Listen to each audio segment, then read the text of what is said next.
Bienvenidos a este estudio bíblico. El día de hoy nos corresponde el estudio de Marcos capítulo 15. Mi nombre es Luis López y me acompaña mi esposa Sandy. Sandy, en el 14 empezamos a ver cómo Jesús fue ungido en Betania. También vimos cómo Judas empezó a planificar la traición y la entrega de Jesús. Llegaron también a la última cena, la Santa Cena, y por supuesto la escena en el Getsemaní donde todos son sorprendidos con el ejército romano, los líderes religiosos y Judas. Ese versículo 50 del capítulo 14 donde dice que todos los discípulos huyeron, se fueron corriendo y dejaron solo a Jesús. De manera que ahí mismo en el capítulo 14, Sandy, empezó un primer juicio. Jesús tuvo un juicio religioso y luego tuvo un juicio civil. El religioso, pues, me resulta interesante, Sandy, porque la ley judía prohibía hacer algún juicio durante la noche.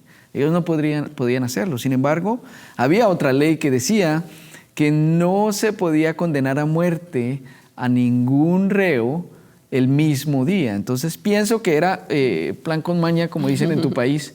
Ellos hicieron un prejuicio, un antejuicio, donde buscaron, y la Biblia dice en el capítulo 14 que buscaron todas las maneras y las razones para acusarlo, de tal manera que ya cuando lo trajeron a Pilato, ya lo trajeron amarrado, ya con una condena, con un antejuicio, no sé cuál podría ser, o por lo menos con el veredicto del juicio religioso como culpable, y la petición era que lo acusaran, su condena fuera la muerte. Y entonces así llegamos al capítulo 15, y quiero leerles el primer versículo del capítulo 15 que dice así. Muy temprano por la mañana, los principales sacerdotes, los ancianos y los maestros de la ley religiosa, todo el Concilio Supremo, se reunieron para hablar del próximo paso. Ataron a Jesús y se lo llevaron y lo entregaron a Pilato, el gobernador romano. El versículo 2 dice, Pilato le preguntó a Jesús, ¿eres tú el rey de los judíos? Tú lo has dicho, contestó Jesús. Entonces empieza muy interesante porque dice muy de mañana, o sea, a las 6 de la mañana es aproximadamente. O sea, estos caballeros hicieron muy buen plan y la verdad me parece cómicos porque está los principales sacerdotes, los líderes religiosos, mejor dicho, todo el Sanedrín y todos los líderes judíos que estaban en contra de Jesús se reunieron. Por primera vez era increíble.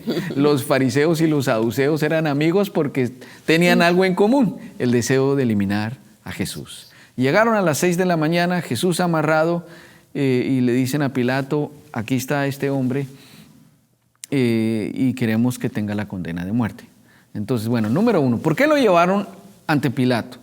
Resulta que en ese momento de la historia, Roma le había quitado a los líderes judíos la autoridad de poder determinar una pena de muerte a un reo. Entonces era era Pilato el único, es decir, el gobierno romano el único que podía determinar que una persona tuviera la pena de muerte. Entonces lo llevaron ante Pilato. Ahora, repito, como antes ya habían tenido un juicio religioso, una audiencia religiosa, y ahí se dieron cuenta que no encontraran en realidad razones para matarlo, se inventaron entonces 3 razones que fueron las que le presentaron a Pilato para lograr la pena de muerte. Y bueno, según leímos, Andy, número 1, un ciudadano romano nunca podía morir crucificado. Era solo los esclavos y los extranjeros que morían crucificados. Entonces ellos querían asegurarse que Jesús terminara en la cruz. Entonces un ladrón no era causa de un robo, no era la causa de la cruz. No. Pero habían 3 razones y ahí les van las 3 acusaciones. La primera acusación que hicieron contra Jesús era que él estaba tratando de alborotar el pueblo para que no pagaran impuestos. Número 2, que Jesús estaba autoproclamándose rey de los judíos. Y número 3, que Jesús andaba alborotando al pueblo para hacer revueltas, para hacer una insurrección, para levantarse en contra del gobierno de Roma. Entonces, por un lado está que esas eran 3 razones.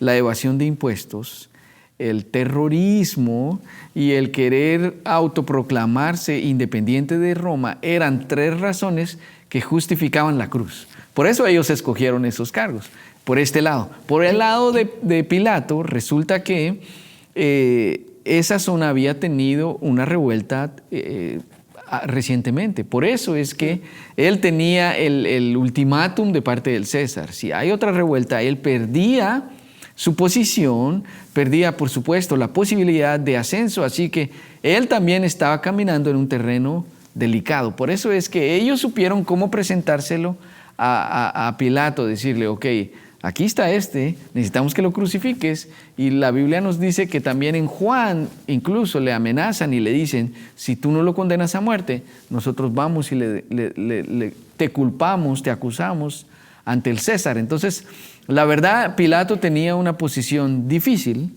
y ellos fueron muy sabios, los líderes religiosos, al presentar esos 3 cargos específicos con los cuales querían asegurarse que Jesús fuera a la cruz. Y por último, para cerrar este segmento, ¿por qué Jesús no dijo nada? Porque Pilato dice, ¿eres tú el rey de los judíos? Él dice, tú lo has dicho. Luego guardó silencio porque los líderes religiosos se dedicaron a acusarlo y acusarlo. Sorprendió mucho a Pilato. Pilato le dijo, no dices nada, no te das cuenta de todo lo que te están acusando. Y leí algo que me agradó mucho. Cuando una persona es culpable, es rápida en defenderse, en decir, no, eso es mentira, no, eso se lo inventaron, eso no es cierto. Todas las acusaciones eran mentira, pero Jesús guardó silencio. ¿Por qué? Porque él sabía que esto era necesario, porque él sabía que ya había llegado el momento para el cual él había venido a la tierra y él no tenía nada que pelear, nada que justificarse. Él fue el modelo más maravilloso de paz, de dominio propio y de carácter cristiano que nosotros podemos encontrar en una persona. Entonces, pues ojalá que nosotros podamos imitar esa paz, ese dominio propio y esa templanza que tuvo nuestro Señor. Creo que esa es una de las cosas más desafiantes, porque en medio de la dificultad o de lo duro del momento, creo que Jesús podría haber tenido todos los argumentos para autodefenderse. Sin embargo, creo que nos modela la confianza que todos debemos tener cuando sabemos que Dios tiene un plan y que todo está bajo su control. Interesantemente, los siguientes versículos de este capítulo entran a darnos el detalle de cómo fue ese momento en donde ya está Jesús sentenciado a muerte frente a Pilato. Y quiero leerles un par de versículos porque es muy interesante cómo Pilato toma una postura frente al pueblo en un momento tan crítico. En medio de la fiesta de la Pascua era tradición dejar en libertad a algún preso que el pueblo pidiera que se dejara en libertad. Así que en esta ocasión no era la excepción y el pueblo reclama a Pilato el preso que va a quedar libre. Así que en ese momento la Biblia nos habla cómo estaba Barrabás en ese momento en la cárcel, que había sido llevado preso por rebelión porque había habido una revuelta y él era acusado de ser rebelde y aparte había sido homicida, o sea, era un criminal, no era ningún angelito.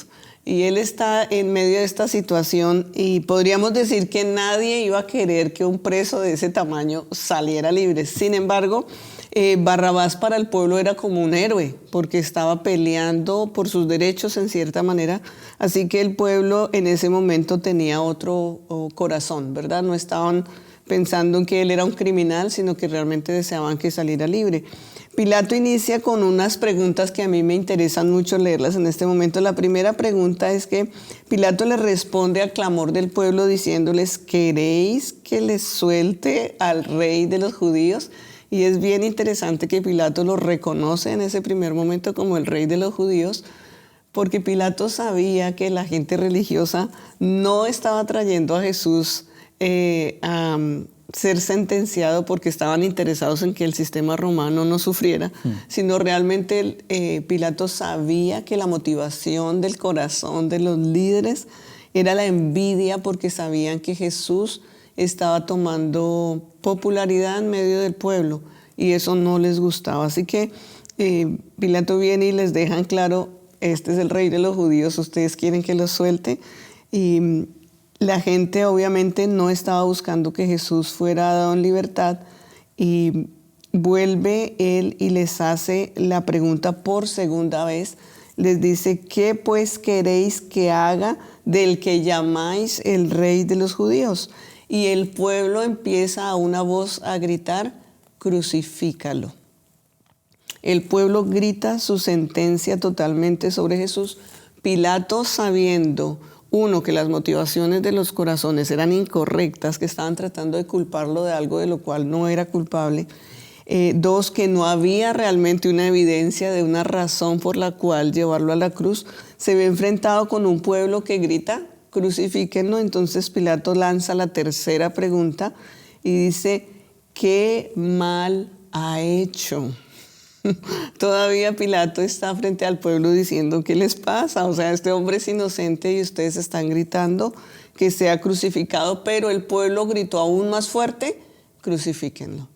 O sea, el pueblo no cambió su postura y Pilato estaba entre la espada y la pared, ¿no? No podía decir que no, porque el pueblo lo iba a linchar y él iba a perder la posición de liderazgo que tenía. Entonces en ese momento Pilato accede en cierta manera a la voluntad del pueblo. Y es interesante porque como primera cosa pues vemos que los religiosos estaban buscando su propio beneficio, no les interesaba Roma, realmente los religiosos estaban en desacuerdo con Roma y su gobierno, pero en ese momento lo que les interesaba era que simplemente Jesús muriera y saliera del escenario y perdiera la plataforma de popularidad que tenía. Luego miramos la multitud y podemos pensar, bueno, ¿fue toda una multitud de líderes religiosos los que crucificaron a Jesús? No, porque había una multitud, era un pueblo completo y podríamos decir, ¿todo ese pueblo estaba de acuerdo con los líderes religiosos? No, porque aunque ese pueblo gritó un tiempo atrás, Hosana en las alturas a Jesús, en medio de ese pueblo habían discípulos. Y entonces nos preguntamos qué pasó con todos los seguidores de Jesús en ese momento en donde Pilatos hace esas preguntas y solo se escucha el unísono de todas las voces diciendo, crucifíquenlo. En ese momento los discípulos desaparecieron del escenario por miedo a los religiosos, se esconden y permiten que todo esto pase. Sin embargo, sabemos que el pueblo simplemente reclamaba la muerte de Jesús y los religiosos querían salirse con la suya. Como bien dijiste, en aquel tiempo solo se crucificaba a aquellos que eran estimados rebeldes o que estaban en esclavitud. ¿Y qué es lo que en el fondo querían los religiosos? Que Jesús no muriera como el rey, sino que Jesús muriera como un criminal, que Jesús muriera como alguien rebelde y que ese título de rey desapareciera. Sin embargo, tenemos que terminar este segmento con una pregunta. ¿Quién fue el verdadero culpable de la muerte de Jesús?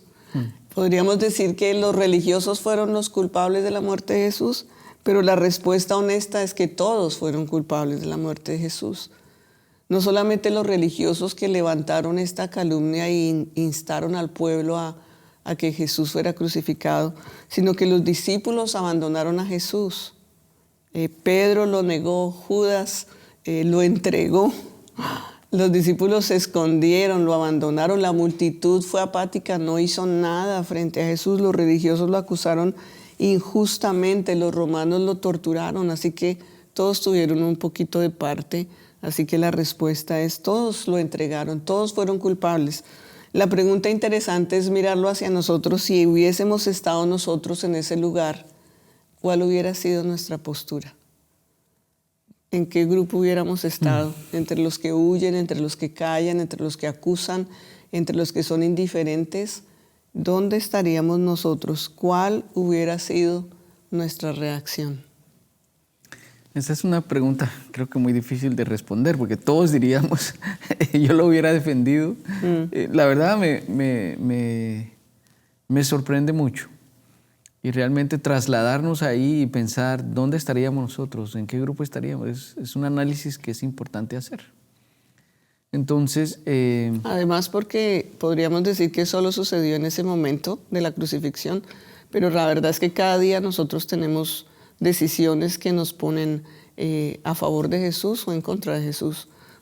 enfrentamos situaciones en donde nosotros lo negamos, o lo escondemos, o lo defendemos, o tendríamos la valentía de pararnos frente a multitudes a desmentir la verdad, ¿no? O sea, hay muchos momentos en donde podemos estar puestos exactamente en la misma postura de proclamarlo a Él el Rey que Él es, o ser parte de los que lo crucifican. Me hiciste recordar una canción del grupo Sebna de Guatemala. Ellos compusieron una canción que decía: cada vez que lo negamos, lo crucificamos otra vez. Qué importante es, porque todo este asunto es quién es el Rey en nuestro corazón. Tal vez esa es otra pregunta que podemos hacer. ¿Quién es el Rey en tu corazón? Eso se trata, ¿quién gobierna nuestro corazón? Si el Rey que está sentado en el trono de nuestro corazón es Jesús, o soy yo, o es alguien más, o algo más. Pero vamos a hablar un poquito acerca de los soldados, los versículos del 16 al 20. La parte que los soldados romanos tomaron a Jesús y qué fue lo que hicieron. Pero previamente déjenme expresar que, como dijimos, Pilato fue amenazado por los líderes religiosos. Y en todo el texto, si ustedes van, les motivamos que vayan y lo lean. Detrás está: los líderes religiosos motivaron al pueblo a gritar, crucifíquenlo. Los líderes religiosos hicieron tal cosa. Fue todo una manipulación de los líderes religiosos que estaban detrás. Entonces, como dije previamente, no se podía condenar a muerte a un preso en un mismo día. Entonces, ellos ya lo llevaron amarrado, buscando que en ese mismo día muriera. ¿Por qué ese mismo día, Sandy? Porque el día siguiente era el día de reposo, luego era la Pascua.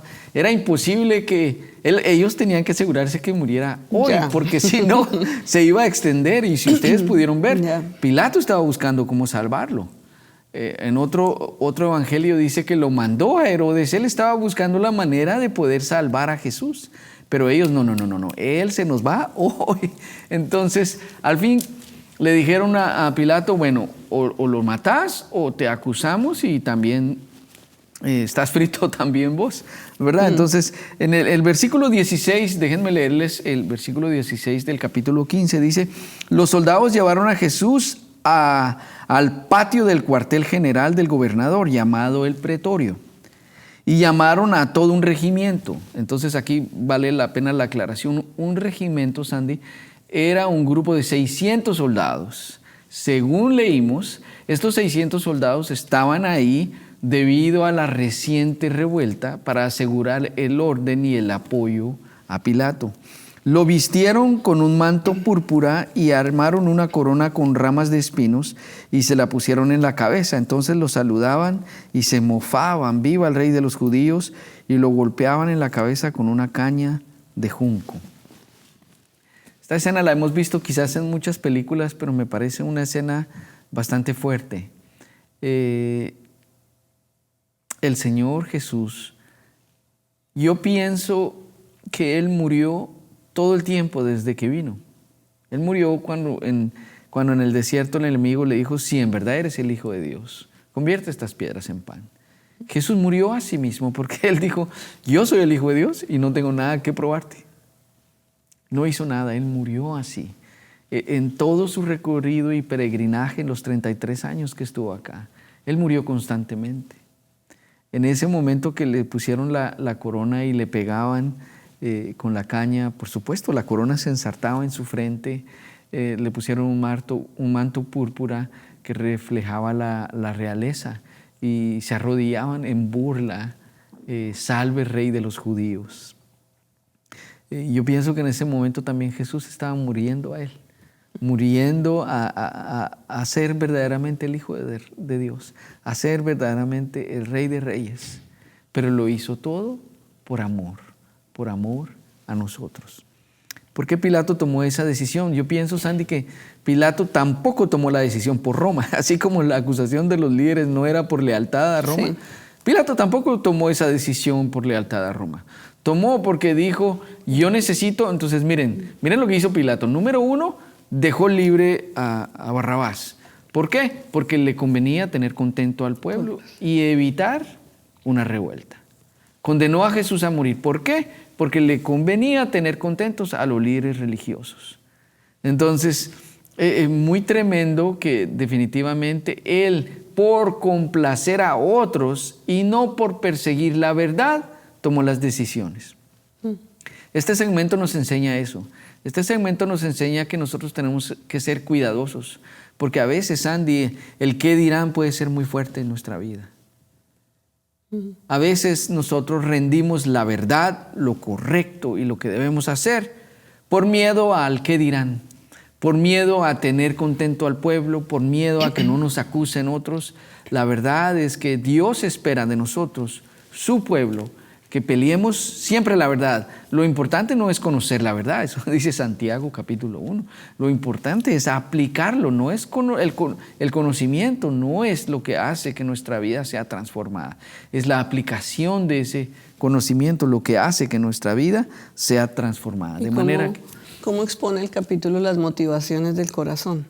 Los motivos del corazón de los religiosos, los motivos del corazón de Pilato. Los motivos del corazón en el fondo es lo que realmente siempre tenemos que cuidar, ¿no? O sea, ¿qué es lo que nos impulsa a seguir a Jesús? ¿Qué es lo que nos impulsa a leer la Biblia? ¿Cuáles son las motivaciones por las cuales hacemos lo que hacemos? Porque eso determina no solamente el fruto que vamos a cosechar, sino realmente determina quiénes somos delante de Dios. Eso es lo más importante. Porque yo puedo engañar a las personas, yo puedo fingir delante de la gente. La gente no puede conocer las intenciones de mi corazón, pero Dios sí. Dios sabe porque yo lo busco a Él, ¿no? Jesús siempre hacía claridad en diferentes capítulos que la multitud no lo seguía por las razones correctas, que las motivaciones de su corazón eran interesadas, que lo seguían por los milagros, que lo seguían por la comida, pero no lo seguían por quién Él era, ¿no? Y en este momento, en la entrega de Jesús, sucede lo mismo. La gente lo entrega con las motivaciones incorrectas, de engaño o de apariencia, o por guardar su propio lugar o puesto, o por pelear sus derechos, que en este caso los religiosos no querían perder su lugar de liderazgo frente al pueblo, ¿verdad? Así que interesante. Y la verdad, pues si somos honestos, ¿será que en todo lugar nosotros tenemos la libertad de decir soy cristiano, amo a Jesús? ¿O será que hay ciertos lugares con ciertas amistades que nos da pena poner el tema en la mesa? Es que ese es el asunto. El asunto es qué tan valiente soy para decir que Cristo es mi Rey y Él gobierna en mi vida en todo lugar, en todo momento, en toda situación. Entonces, quiero recordarles todo lo que Jesús vivió, experimentó y dijo en su vida. Él confirmó más de 300 promesas y profecías del Antiguo Testamento. Esta misma escena, porque luego dice que echaron las suertes los soldados. Todo lo que experimentó Jesús era cumplimiento de profecías. Así que, además de humillarlo, burlándose del verdadero rey, esta sección termina diciendo que luego le quitaron la capa púrpura, le pusieron su propia ropa y se lo llevaron entonces para ser crucificado. Los siguientes versículos, del versículo 21 en adelante, casi hasta el versículo 30, es interesante que hace una descripción del proceso. Primeramente, cómo Jesús tuvo que hacer todo un recorrido cargando la cruz y elegían la ruta más larga para llegar al lugar a donde iban a ser crucificados. En este caso era el lugar de la calavera. Jesús tiene que caminar por este largo recorrido. No solamente era un maltrato hacia la persona que tenía que hacer esto, sino era un proceso para que el pueblo viera y se intimidara en cierta manera, para que el pueblo aprendiera lo que les iba a suceder si acaso alguno de ellos era encontrado como rebelde. Nos narra también esta sección cómo se pelean las vestiduras de Jesús, cómo los soldados echan suertes para quedarse con la ropa, porque por tradición o por ley tenían ese derecho. Los soldados se quedaban con la ropa de aquellas personas que eran crucificadas. Y en este caso con Jesús hicieron exactamente lo mismo. Y es igualmente el cumplimiento de la palabra, que echarían suertes sobre sus ropas. Y interesantemente también narra el título que finalmente queda puesto en la cruz, porque siempre les ponían algo por lo cual habían sido acusados, ¿no? Era lo que ponían ahí arriba en la cruz, escrito, pero no habían encontrado nada de lo cual acusar a Jesús. Y interesantemente, aquello por lo cual los religiosos no querían que siguieran a Jesús, no querían que el pueblo lo viera como el rey de los judíos, esa fue la escritura que quedó puesta en la cruz como evidencia hasta la eternidad, rey de los judíos. Eso es lo que aparece en la cruz, el título verdadero de quién él era, el rey de los judíos. Así que interesantemente se cumple no solamente el hecho de que Jesús es entregado, sino el proceso de llevar la cruz, de cargar en él el peso de la cruz, de obligarlo a la ruta más larga y de llevar esta advertencia al pueblo de Dios. Finalmente termina yendo a la cruz con el título honroso de Rey de los Judíos y sin ninguna acusación que pudieran realmente poner sobre él. Qué interesante, Sandy. Quisiera regresar al verso 29. Dice que la gente pasaba por ahí gritando insultos y movía la cabeza en forma burlona. Y dice, pero miren ahora, le gritaban, dijiste que ibas a destruir el templo y a reconstruirlo en 3 días. Muy bien, sálvate a ti mismo, baja de la cruz. El siguiente verso 32 dice, que este Mesías, este Rey de Israel, baje de la cruz para que podamos verlo y creerle. Hasta los hombres que estaban crucificados con Jesús se burlaban de él. 2 aspectos importantes. Número 1, cuando dice que la gente pasaba por ahí y le gritaba insultos, quita un error histórico y tal vez cinematográfico que tenemos en la mente. Que casi siempre las películas mencionan que Jesús fue crucificado en las afueras de la ciudad, por allá en una montaña. Pero aquí dice, y según lo que aprendimos en la historia judía, es que Jesús fue crucificado en un área cercana a la ciudad donde la gente pasaba y era visible, porque era utilizado para escarmentar y amenazar al pueblo que o se sujetan o el próximo que está en esa cruz eres tú. Entonces, pero leí los versículos siguientes, el 30 y el 32, porque para mí este es el momento cumbre de la prueba de Jesús. A mí me parece muy fuerte ese momento donde le gritan a Jesús, ¿ah, sí? ¿No que eras tú? Bájate y creemos en ti. Yo internamente me sacudo porque pienso que creo que ese fue el momento más difícil para Jesús. Él pudo haberse bajado y realmente les voy a comprobar que sí soy el Hijo de Dios. Pero Él se contuvo. Él tuvo dominio propio y no lo hizo. Y pensándolo un poquito con imaginación, Sandy, en los Avengers, las últimas películas de los Avengers, se trató de buscar 5 gemas y el que tenía las 5 gemas con un solo chasquido podría eliminar. Déjenme decirles, eso es ficción, pero yo puedo decirles que Jesús en ese momento tenía ese poder. Él pudo haberse bajado y en ese momento todos a sus rodillas, a sus pies. Él pudo haber eliminado al Pilato, a los religiosos, a todos, solo con bajarse de esa cruz, pero no lo hizo. Porque Él no venía para complacerse a sí mismo. Él vino para complacer al Padre, para cumplir el plan del Padre. Eso es lo que hizo nuestro verdadero superhéroe, el que venció a la muerte y el que supo mantener la compostura hasta el último momento. Ojalá nosotros en esos momentos de prueba tengamos esa misma entereza, esa misma templanza de Jesús, de pararnos por la verdad, aunque sea un momento difícil. Siempre agradar al Padre que Él nos dé esa valentía. Luego en el verso 34, bueno, me gusta el verso 33, dice, al mediodía la tierra se llenó de oscuridad hasta las 3 de la tarde. Eso fue como un eclipse. Entonces, ustedes se imaginan, a pleno mediodía de pronto algo tapó el sol. De mediodía a 3 de la tarde. O sea, eso fue un suceso, señores, que no pasó desapercibido. Lo que estaba pasando realmente era una demostración sobrenatural de que los reinos espirituales, tanto del infierno como del cielo, estaban siendo sacudidos en ese momento. Y el Señor dijo, luego el Señor Jesús gritó a gran voz, Por supuesto, yo lo voy a leer en español. Cualquiera que conozca el texto me podría corregir la pronunciación, pero dijo, Eloí, Eloí, lama sabactani, que significa Dios mío, ¿por qué me has abandonado? Entonces, pongan atención a lo que les dije anteriormente, porque aquí no es que Jesús le estaba reclamando al papá, como así, padre, ¿por qué me dejaste? No era ningún reclamo, ni estaba echando indirectas, ni estaba siendo sarcástico.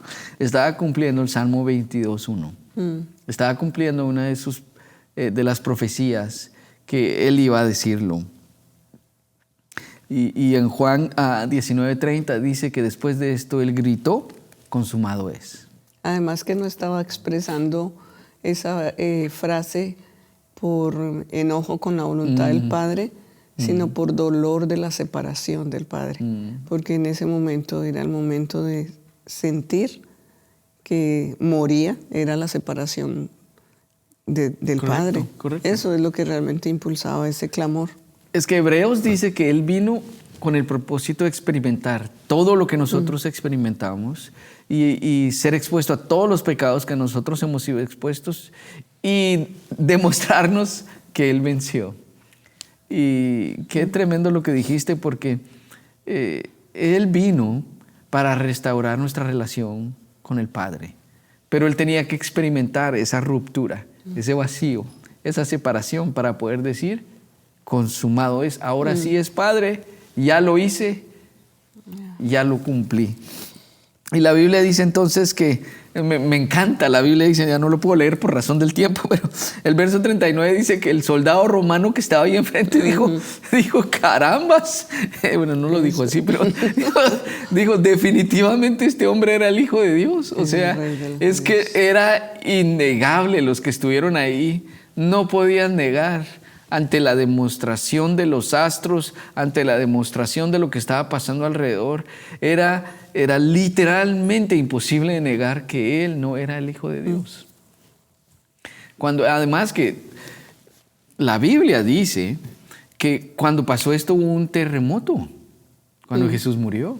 Y entonces, ¿qué pasó en el templo? O sea, imaginémonos un poquito en el templo que era donde había dicho que Jesús, no querían ver a Jesús, pero ni en pintura. ¿Qué pasó ahí? Estaba el lugar santísimo. El lugar santísimo tenía un velo que separaba al Dios santo de la humanidad pecadora.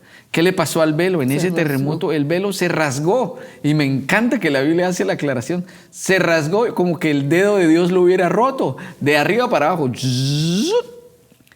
Estaba hecho. Ese velo que nos separaba, esa imposibilidad de poder volver a tener una relación con nuestro Padre, fue eliminada a través del sacrificio de Jesús. Ahora tenemos nosotros el desafío, tenemos el gran privilegio de poder aceptar ese sacrificio que hizo Jesús en la cruz, el darnos acceso nuevamente. Perdonen mi franqueza, dejemos el cielo, las calles de oro. Eso no me importa. Tenemos acceso a tener nuevamente una relación con nuestro Padre eterno. Es la única relación eterna. A mí me gusta decirlo, yo amo a mi esposa, amo a mi hijo, amo a mis padres, amo a mi familia, pero el día que yo me muera, esa relación se acaba. Mi única relación eterna es con mi Padre celestial. Hay muchos versículos, es imposible poder conversar profundamente de todo un capítulo en un tiempo tan corto. Yo quiero motivarles a que vayan a casa y lo estudien. Quizás quisiera decir un último comentario. Cuando Jesús murió, la Biblia dice que, bueno, es que todo calza con el plan de Dios. Ellos estaban asegurando que muriera, pero el plan de Dios también era que muriera ese día. Él tenía que morir el viernes porque el domingo iba a resucitar. Él tenía que morir ahí, así que cuando murió, el día de la preparación es el viernes. Al ponerse el sol, empieza el día de reposo y termina el sábado a ponerse el sol. Entonces, cuando él murió, José de Arimatea fue corriendo con Pilato y dijo, dame el cuerpo, ya murió. Pilato no podía creer que había muerto tan rápido, pero ¿se acuerdan de el capitán que dijo, definitivamente este es hijo de Dios? Le mandó a preguntar y dijo, el hijo de Dios ya murió. Y entonces Pilato le dijo a José de Arimatea, bueno, llévate al cuerpo. Y esa parte me parece tan bonita. José de Arimatea compró un lienzo de lino nuevo, enrolló a Jesús. Y Sandy, la Biblia escribe que a esa tumba fueron José de Arimatea, los líderes religiosos que no le quitaban los ojos a ese cuerpo porque decían, si se desaparece van a inventar que resucitó. Y las mujeres, María Magdalena, María, la madre de Jacobo, y las mujeres que le servían. Me llama mucho la atención que el capítulo termina diciendo, las mujeres vieron dónde lo colocaron. Fueron las mismas mujeres, les voy a dar un adelanto del siguiente capítulo, pero fueron esas mismas mujeres que el domingo tempranito fueron a ungir el cuerpo. Jesús honra a los que le honran.